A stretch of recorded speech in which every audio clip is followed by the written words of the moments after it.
Hello, everyone. Welcome back to another episode of the Integrating Investor. I am Seth Levine of the Integrating Investor. You guys all know that already. Otherwise, you wouldn't be here, or you came here by accident. And if you did, well, welcome, and hopefully this will be interesting. We are going to continue today along our path, our journey of really digging into money, right? The definition of money. Money as a concept. We're reconceptualizing it to better ground it, in my view, with reality and the facts that exist in the world. And this is going to lead us to all sorts of applications. And I think we'll see some of that today. Thank you very much for watching. Thank you very much for leaving your feedback. You guys spoke. I listened. Thank you for the feedback. I'm going to try and cut down on the kind of preamble to the episode and, just get into the meat of it a little bit sooner, and hope, maybe that may or may not make it a shorter episode. It may make it a longer episode. There's a lot I'd like to cover today, but I don't want to force it. So we'll just see what we get to, because it's going to be a lot. Also, please like and share this episode. Please really help me get the word out. I think I'm doing something different. I'm not saying it's good or bad. I just think it's a little bit different. That's why I'm doing it, right? So if you go ahead and just hit that like button right now, doesn't cost you anything. And then if it stinks at the end, you don't like it, you thumbs down it, or maybe just leave it and say, let me just help that guy out anyway, right? Why not? I'm feeling very benevolent today. You could, whatever, right? Yeah. You can follow me on Twitter, up there, Instagram, I guess, to a much lesser extent. Please check out the website. There you could subscribe. You'll get my monthly emails. I write once a month, just kind of send it out to you in your email box, but you can find it everywhere else I hang out as well. And as always, we got that super chat function open. Please use it. Help the ARC folk out with some donations, or just use the chat, and hopefully I can, hopefully I'll get to it, and kind of make this a little bit more interactive. And always, if you have any topics or guest suggestions, please feel free to email me at info@integratinginvestor.com. That's info@integratinginvestor.com. All right, so we are moving right along here to the best part of the show, where we do the disclaimer, right? These are just my personal opinions. It's not investment advice. I'm not telling you to suggesting you buy or sell anything informational. This is informational purposes only. Do your own work. We're not talking really investment advice here, so kind of silly to even bring up. But, that's what we do. We try and keep all the regulators happy. So, where were we? Finally, last episode in part 3, it took us 3 parts for me to finally introduce my definition of money, right? The teasing it finally ended. All those teasing, all the teasers leading into it. What is money? What is money, right? I introduced my definition of money, and it was hiding right in plain sight, right? It was only one of the main 4 sort of definitions of money. And for me, money simply is a unit of account for economic value, right? It's a unit of account for economic value. It's how we basically measure and account for the value that's being created in the world. And the way how I like to think of it is in an analogy form, right? Where money is to length as dollar is to meter, right? Money is to length as dollar is to meter. So money is kind of the measurement concept, just like length is a measurement concept for distance, and dollar is kind of the unit that we talk about, just like a meter would be. Now, why do I like this definition, right? Versus all the plethora of definitions out there? Well, because it's actually consistent with all of money's various definitions, right? All those definitions that we introduced way back in episode 2, I believe, from really serious thinkers, like this really is common to all of them, right? It doesn't matter if you have a commodity-based view of money or a credit-based view of money, right? Money as a unit of account for economic value works. It also works if we think about, in the medium of exchange world, right? From retail cash, right? Like now we can figure out like what is cash, and like How does that work? And the same, and we could also kind of parse it out from the institutional investor use of like repo, for example, or bonds for like collateral, for example. Both of those are thought of as money, but they're commonly thought of as money, I should say, but they're very, very different, right?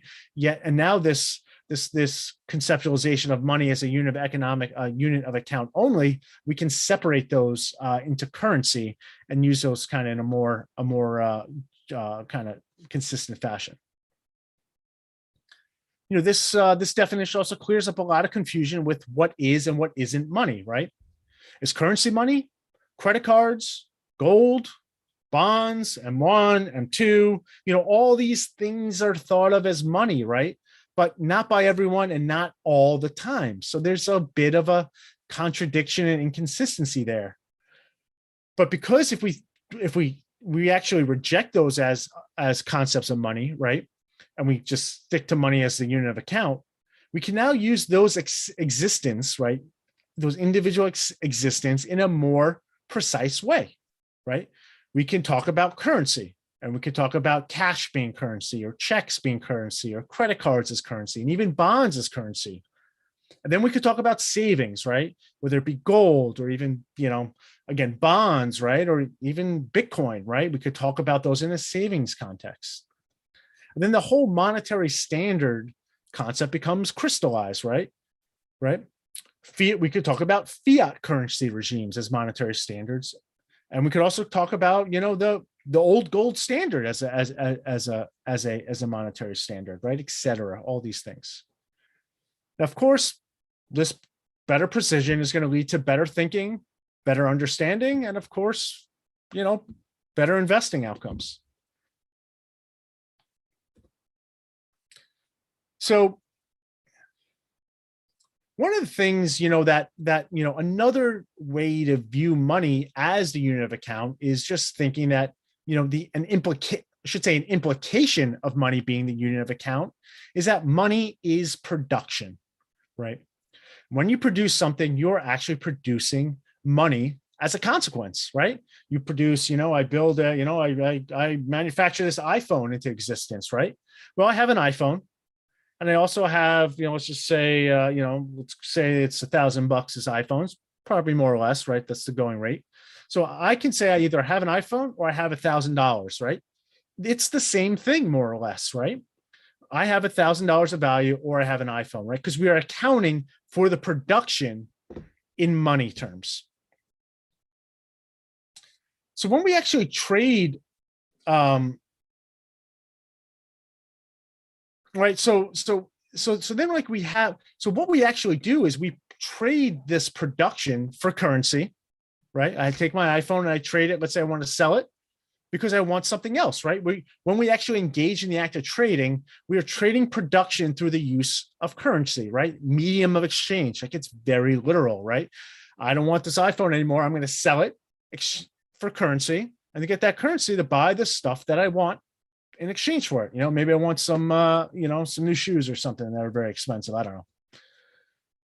So the money supply does not change in any of these transactions, right? If we talk about the money's overall money supply, right? The money supply only increases at the time of production, right? Money supply is production. So when we produce things, that's when we actually change the money supply, because that's where we're measuring the effects of money and production. So for me, like, this clears up a lot of the money supply confusion as well, right? Like, which M do we use, right? When we talk about money, do we want to talk about M1? Do we want to talk about M3, right? How do we talk about the money supply if we want to talk about it? Also, like, for me, illuminates kind of both the virtues and the trappings of the whole monetarist school of thought, right? The monetarist economic school of thought is one that's very money centered, right? But for me, I've always had, to me, there's always virtues and vices with it, right? Virtue is that, money can really help describe what's going on in an economy, right? We can see where all the production is. We can account for things, right? We can measure things. But where the monetarists fall short, in my view, is that altering the money supply per se, right, really through the banking system, really doesn't really affect any outcomes, right? And that's why we have these, that's really why we have these central bank policies that we have today. There's a thinking that you can, if you change the money, you can affect outcomes. And, that's just wrong in my view, right? Money is descriptive. It's not really prescriptive, right? Money is descriptive, right? It's not really prescriptive. And this is why central bank policy is just a complete mess in my view. So if we think about how we can apply this view of money, we can apply it very naturally goes right to the financial services sector, right? And what we'll see is that only private banks and financial companies really are the ones that create money in a financial economy, right? It's not the central banks, right? The central banks don't create money. It's really only the private sector, private banks, private fincos, really any productive enterprise produces money, right? Right? Because money is produced, any productive effort produces money, right? Since money is production, right? Now, it's not, now we think of it in bank terms, but really I think that's just a heuristic in a sense, right? Because traditionally, right, banks have stored our wealth, right? So if you want to look at if you want to look for measures of money, right, you could look for the banks, right? That's where the savings is, right? If you assume you save your money, you look at the banks and then you're like, okay, like that is going to give us some good measure of money, some good approximate, some good, not measure, proxy, right? Something good to measure, right? To get a sense for money. So I think that's why maybe banking has probably been at the forefront of this. Now we know that now the central banks can't make money, can't produce money because it's really only the private banks that are productive, right? The central banks aren't really productive. Now I'm talking in essences here. Now you can, they probably do some productive stuff and destructive stuff around the edges, but we're going to talk in essences here. Essences. It's tough. Ooh. It's really only the private banks and financial companies that are productive in the financial economy, right? And they are productive by their employment of leverage, right? This is their contribution to the real economy. I hate the real economy, financial economy jargon, like that just drives me nuts. Banks and fincos are extremely productive because they allow the other sectors to use leverage, right? So in other words, if you kind of think about it, central banks don't create money at all, right? I thought central banks are creating all this money. No, they don't create money. Now they do other things, other really, really bad things in my view. And we're going to get to that. Probably not in this episode, but definitely in next episode. So central banks don't create money. They do other stuff. I don't like central banks. I don't like any central planning, right? Central banks are just an extension of that. So that's there. So before we go on, I want to, and we are talking about banking, because we're talking about banking and banks creating money and money creation, there is this notion out there that banks create money from thin air. Like they just make it out of thin air, right? And it's very popular. In fact, that kind of underpins the central banking view of wanting to print money per se, using the colloquial terms, not my terms. And it's not really a trite opinion, right? Like banks creating money at thin air has some real intellectual horsepower behind it. It's very popular. So it never has really sat well with me, or it did, but then, over time, as I've devised this,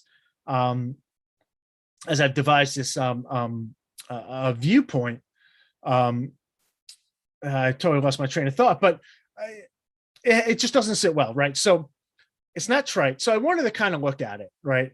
And what I wanted to do was not just explore it. I wanted to steel man it, right? If you guys are familiar with Alex Epstein's work, if you don't know, Alex Epstein does fantastic work in the energy space. It's a real good thinker. But anyway, put that aside for a moment. He has this concept of steel man argument, right? You look at sort of the best argument out there critique of your view and look to there, right? I don't want to just pull up a straw man, right? There's a weak argument and attack it. So we're going to look at that, right? And the whole notion that money comes from thin air, it's kind of couched in two ways, right? It's kind of presented as some kind of accounting gimmick, right? As if money doesn't mean anything. It's really just this kind of accounting paper shuffling, like, "Ooh, we make money, out of nothing, voila." Or from privilege, right? Banks are privileged. They're in this privileged place of the economy. So they are making, so they can make, if it wasn't for their privileged position, then they couldn't make money. Now, there is a lot of truth to these views, right? They kind of do accurately describe what's going on in bank balance sheets, but they're very focused on the accounting, which is not bad, but it's floating in my sense, right? It's missing the real meaning of money and thus the actual mechanisms that the accounting is just representing, right? The accounting is a tool to describe reality. It isn't reality, right? So we have to use it as a tool, and thus we have to understand how it corresponds to reality. So let's dive into this argument real quick. So this is Richard Werner's paper from 2015. I pulled out a quote, right? And I like Dr. Werner here, so keep that in mind, right? The link between bank credit creation and bank capital was most graphically illustrated by the actions of Credit Suisse in 2008. The incident has a case study, right? In other words, this incident shows how banks as money creators can effectively conjure any level of capital up, right? They could conjure it up literally out of thin air. I mean, from this paper in 2015, right? He is empirically showing how a bank, in this case, Credit Suisse, literally made a loan to an entity out of thin air and created its own capital out of thin air, right? Now, that seems a little weird to me, right? Like, you can just make up capital, then why wouldn't anyone do this, right? So this is the example that he shows, right? And at first I was like, that is interesting, right? I never thought of it like that, but I think I got to the bottom of this. So here is our example, right? This is the example that comes right out of it. So in this example here, we have a loan, a bank made to an investor. The investor is Gulf Investor. Now we are looking in step one here. I hope you can see the arrow. Bank in question has no assets and no liabilities. So this is going to require a little bit of accounting skill. Zeros on the balance sheet. Now we're conjuring up a $7 loan out of thin air, giving it to loan investor, the Gulf Investor. But because I'm going to bank them, I'm going to just put it on my balance sheet as a deposit, right? So I basically have a $7 loan, and then I'm going to deposit those funds out of thin air into the customer's deposit. So now I have $7 of loans and a $7 deposit liability, right? Still balance out.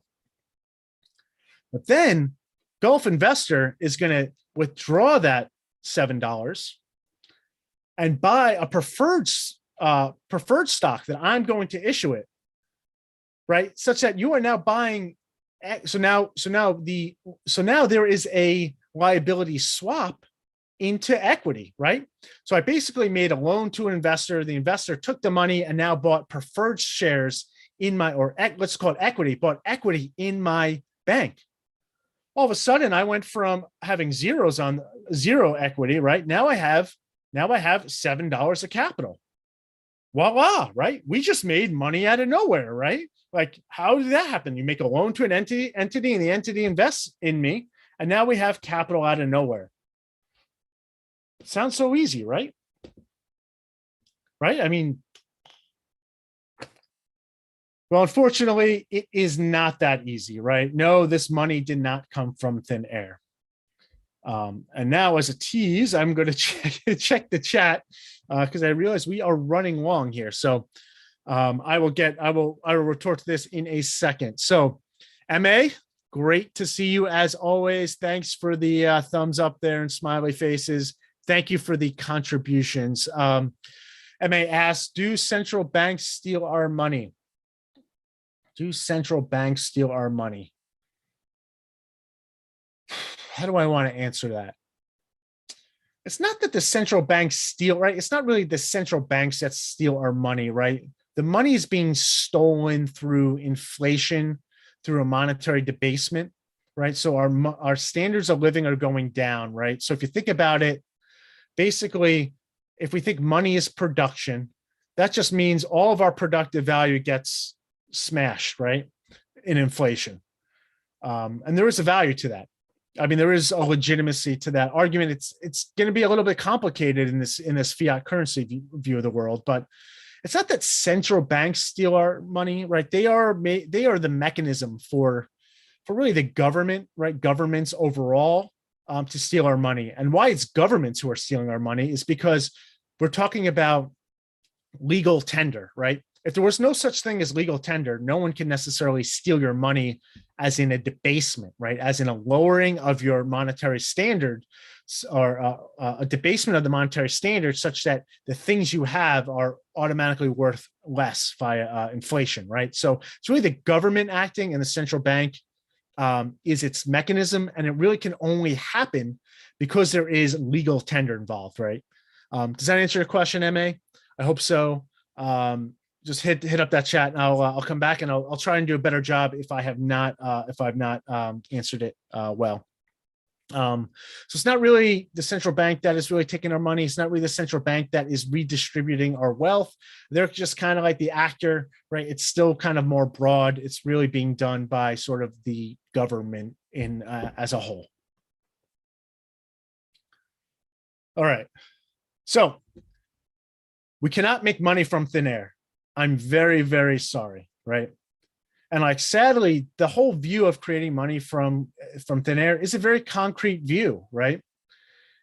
And it's concrete because, we could see this by the whole money is product, right? The money is production view of the world shows exactly why this is flawed, right? Because those numbers, right? Those like the numbers on a balance sheet need to correspond to reality. And in fact, if they don't correspond to reality, well, guess what? Reality wins in the end, and eventually those numbers and the entity will disappear off the face of the earth, right?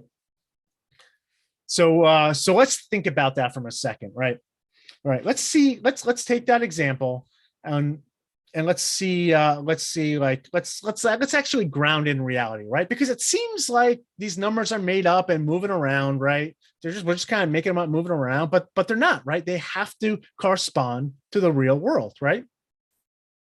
So in this example of a bank, just think about it, right? There has to be an existing capital base for the bank. Otherwise, why would anyone invest in an insolvent bank, right? Just think about it. Like, what would happen if you invested in an insolvent bank? Well, quite simply, you would lose your money, right? You would lose your investment, right? So those numbers would actually go to zero, right? Like, just think about it. Like, let's play it out, right? Let's say I have integrating investing. I open up integrating investor bank, right? $0 in it, no assets, no liabilities, right? You viewer say, you know what, I want to invest in your bank, right? And I say, I'm so happy you want to invest in my bank. This is what I'm going to do because I'm trying to like build up my shareholders. I have no business. I have zero business. I don't have staff. I don't have infrastructure. I don't have the paperwork. I don't have anything, right? I'll say this, hey viewer, I will lend you $10 if you invest that $10 in my bank.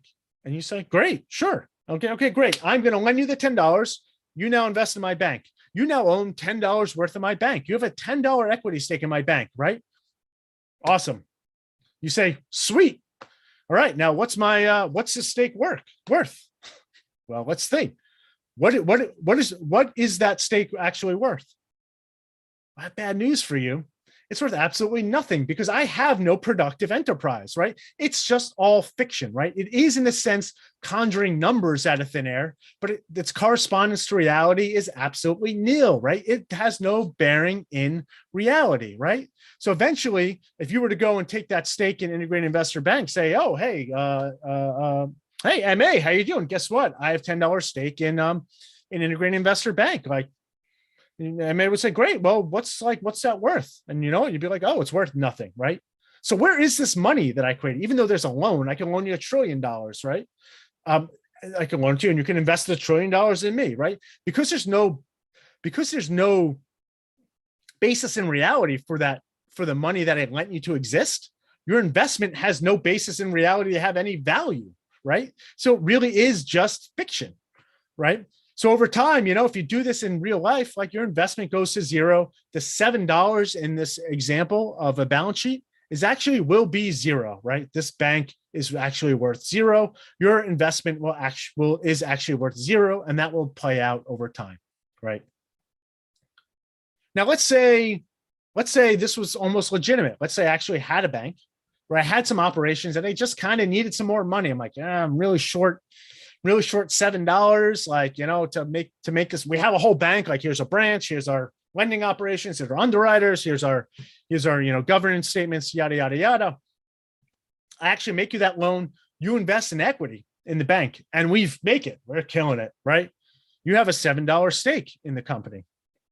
Well, where did that $7 come from? Again, I'm loaning it to you. You are now investing in my bank. You didn't put any money of your own into the bank per se, right? But that $7 came from somewhere, right? Now the bank is worth more money. Well, where did that come from? Well, it came from the existing equity holders of the bank. They just got diluted by your ownership stake, right? I borrowed money from you. I really took it out of the equity holders' hands and I gave it to you, right? So they got diluted if this was a solvent bank situation, right? So there is no money from nothing. There is no free lunch in life. This view of that whole view is very concrete bound and really kind of, if you zoom out, I think it's pretty easily debunked. And I wish people would see that. And maybe, if you give it enough likes, maybe enough people will. I don't know. So then what is it do banks do, right? If banks don't create money out of nothing, like what do they do then, right? What is their value to the world? Well, here's one way of putting it. This is from a paper, 2016, right? They say, we illustrate that banks are an important component of the money creation process. I agree. Far from being created out of nothing, bank money is the product of a legal and institutional framework and results from an underlying value for value intertemporal exchange transaction that's facilitated by the intermediation of the bank, right? They facilitate intertemporal exchange, right? In other words, banking's virtue, right? The value that it creates is that they provide leverage, right? It is leverage. Now, leverage, otherwise known as debt, right? Debt is just really, it's really an intertemporal capital bridge, right? It's a dirty word, right? No one really likes debt, right? But it can be very powerful if it's used for good and used properly, right? It could be a really big good for human good. So banking's real value, as I stated on the last episode, is that they provide leverage. They provide leverage to the real economy, right? They also provide the legal and administrative structures, right, around kind of the investing framework, and that is really vital, right? In order to have investing, we really need really good legal and administrative processes, right? What the bank does by lending, it's a force multiplier for producers, right? It allows them to do more with their existing capital base, right? So they could do more now with their existing capital base rather than having to wait for them to amass that capital over time, right? They borrow it, they play it forward, right? They borrow it from banks and investors. So when the monetary value of a loan is employed productively, right, the increase in that commercial output is accounted for as an expansion in the money supply, right? So when a bank gives a loan and to a company, and the company employs it, they build, they invest in their business, and there's a return, and they do more, right? They have more production, right? We account for that, or rather, it shows up as increases in the money supply for that, right? It's proof of economic expansion. So this is really the mechanism of what's being reflected on banks' balance sheets and in all kind of the reference literature, right? Banks are creating money, but they're not creating money out of thin air, right? They're providing leverage to producers so that they can produce more with their existing capital base, right? It's this leverage that facilitates the money creation, right? Because money is production. So the more that can be produced in the real world, right, the more money is actually being produced to account for that. So that increases production is, I think, really just showing up like back at the banks as increases in the money supply. And that's why we look to banks kind of for views, for getting a handle on the money supply. So again, banking assets, right? If we think about it, right, the assets of a bank are really descriptive, right? They're not really prescriptive, right? They just help us describe and understand what's going on with the money supply. And this is why central banking and kind of the monetarist theories kind of all fall flat, in my view. Yeah. So I was going to take this longer, but looks like we kind of hit our mark here. That's a lot to digest. I hope it was clear. MA, I'm glad I answered your question there. Thank you for showing up on the chat here. Thanks for your donations as always. Thanks for the questions. Thanks for the kind of feedback here, because it is helpful. I have all these ideas in my head, so it's good to concretize them and communicate them, because it helps me work things out and kind of hopefully helps us all understand the world a little bit better. So there you have it, right? So we talked about money as a unit of account, right? So money is production, right? Only private banks can create money, right? And this is done via leverage. And notice the central banks don't do this, right? We talk kind of the central banks don't do this at all because they simply can't, in essence, right? They're not really part of the productive economy in a sense. So why don't we maybe talk about central banks in next week's episode, all right? Maybe we'll talk about central banks. We'll kind of talk about what they do, their impact in the economy, and kind of go from there. How does that sound? Well, so with that, thanks again for joining me this week. I hope you enjoyed it. I've got some pretty good weekend lined up here. I hope you guys do too. I've got a lot of grilling going on this weekend. I'm going to try my hand at some chicken shawarma today. Got a new recipe. Going to rotisserie that up pretty soon. Pretty soon. Going to try my hand at a brisket with a different recipe. So got a lot going on. Hope you guys have a great weekend. And thanks a lot for joining. Take care.